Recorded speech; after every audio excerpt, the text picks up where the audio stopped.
2017లో కర్నూలు జిల్లాలో ఓ బాలిక అనుమానాస్పద స్థితిలో మృతి చెందింది. లైంగిక దాడితో హత్య చేసినట్టు నివేదికలు వచ్చినా బాధితురాలి కుటుంబానికి న్యాయం జరగకపోవటం విశేషం. సుగాలి ప్రీతి కేసు మరోసారి తెరపైకి వచ్చింది. అనేక మలుపులు తిరుగుతూ ఏళ్ల తరబడి దర్యాప్తుకు నోచుకోలేదు ఈ కేసు. అయితే ఈ కేసులో తాజాగా మరో ట్విస్ట్. సిబిఐ ఈ కేసు దర్యాప్తు నుంచి తప్పుకుందట. అనేక కేసులతో బిజీగా ఉన్న తరుణంలో కేసు దర్యాప్తు చేయలేమని, ఈ కేసును కొట్టివేయాలని కోరుతూ 3 రోజుల కిందట సిబిఐ హైకోర్టులో పిటిషన్ దాఖలు చేసింది.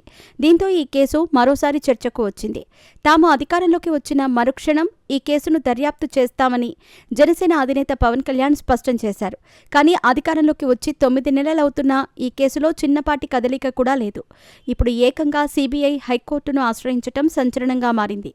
ఏపీ సీఎం చంద్రబాబుతో పాటు డిప్యూటీ సీఎం పవన్ కళ్యాణ్పై సోషల్ మీడియాలో ట్రోల్స్ ప్రారంభమయ్యాయి. 2017 ఆగస్టు 19న సుగాలి ప్రీతిబాయ్ అనే 15 సంవత్సరాల బాలిక కర్నూలు కట్టమంచి రామలింగారెడ్డి రెసిడెన్షియల్ హాస్టల్లో అనుమానాస్పద స్థితిలో మృతి చెందింది. ఈ విద్యాసంస్థ ప్రముఖ రాజకీయ నాయకుడికి చెందింది. సుగాలి ప్రీతి ఫ్యాన్కు ఉరివేసుకుని చేసుకుందని పాఠశాల యాజమాన్యం చెబుతూ ఉండగా స్కూల్ యజమాని కుమారులు అఘాయిత్యం చేసి చంపేశారని తల్లిదండ్రులు ఆరోపించారు. అప్పట్లో పోస్టుమార్టం రిపోర్టులో సైతం తల్లిదండ్రులు అనుమానం పడినట్టే వెలుగు చూసింది. ఆమెపై అఘాయిత్యం జరిగిందని నిర్ధారణ అయింది. దీనిని ఆధారంగా చేసుకుని అప్పట్లో మృతురాలి తల్లిదండ్రులు పోలీస్ స్టేషన్లో కేసు పెట్టారు. నిందితులపై ఎస్సీ, ఎస్టీ అట్రాసిటీతో పాటు వాళ్ల సెక్షన్లలో కింద కేసులు పెట్టారు. అప్పట్లో ప్రజా సంఘాల ఆందోళనల నేపథ్యంలో అప్పటి కర్నూలు కలెక్టర్ ఓ కమిటీని కూడా ఏర్పాటు చేశారు. ఆ కమిటీ సైతం బాలికపై లైంగిక దాడి చేసి హత్య చేసినట్టు నివేదిక ఇచ్చింది. వాటిని ఆధారంగా చేసుకుని పోలీసులు నిందితులను అరెస్ట్ చేశారు. అయితే అక్కడకు 23 రోజులకే నిందితులు బెయిల్పై బయటకు వచ్చారు. కానీ నాటి నుంచి బాలిక తల్లిదండ్రులు పోరాడుతూనే ఉన్నారు. సుగాలి ప్రీతి తల్లి ఓ దివ్యాంగురాలు. అప్పట్లో ఆమె జనసేన కార్యాలయానికి వచ్చి తన బిడ్డకు జరిగిన అన్యాయాన్ని పవన్ కళ్యాణ్కు వివరించింది. దీంతో ఈ అంశాన్ని పదే పదే ప్రస్తావించారు పవన్ కళ్యాణ్.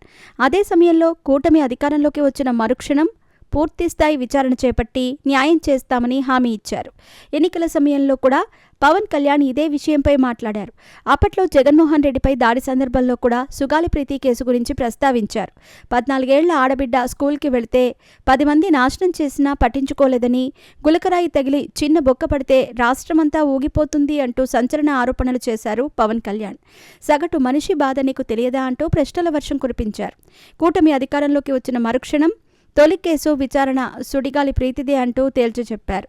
అయితే కూటమి అధికారంలోకి వచ్చి 9 నెలలవుతోంది. ఈ రాష్ట్రానికి డిప్యూటీ సీఎంగా పవన్ కళ్యాణ్ ఉన్నారు. నాడు ఈ కేసు విషయంలో ఎన్నో రకాల హామీలిచ్చారు. ప్రభుత్వం టేకప్ చేసే తొలి కేసు కూడా ఇదేనని చెప్పుకొచ్చారు. కానీ ఇప్పుడు ఈ కేసును దర్యాప్తు చేయలేమని ఏకంగా సిబిఐ చేతులెత్తేయటం విశేషం. దీనిపై సోషల్ మీడియా వేదికగా పవన్ కళ్యాణ్పై ప్రశ్నల వర్షం కురుస్తోంది. అయితే దీనిపై పవన్ కళ్యాణ్ ఎంతవరకు స్పందించలేదు. కానీ ఈ నెల 13న సిబిఐ ఎస్సీ రఘురామరాజన్ కౌంటర్ దాఖలు చేశారు. సిబిఐ జోక్యం చేసుకోవాల్సినంత చట్టపరమైన సంక్లిష్టత లేదని తేల్చి చెప్పారు. తమకు ఉన్న పరిమితిపైన వనరులతో ప్రీతి కేసు దర్యాప్తు చేపట్టడం సాధ్యం కాదని హైకోర్టు దృష్టికి తీసుకెళ్లారు. దీనిపై రకరకాల విమర్శలు వ్యక్తమవుతున్నాయి. అప్పట్లో వైఎస్ఆర్ కాంగ్రెస్ ప్రభుత్వం న్యాయం చేయలేదు. తొలి కేసుగా టేకప్ చేస్తామన్న కూటమి ప్రభుత్వం పట్టించుకోకపోవటం విమర్శలు వ్యక్తమవుతున్నాయి. ముఖ్యంగా పవన్ కళ్యాణ్ టార్గెట్ అవుతున్నారు. దీనిపై ఆయన ఎలా స్పందిస్తారో చూడాలి.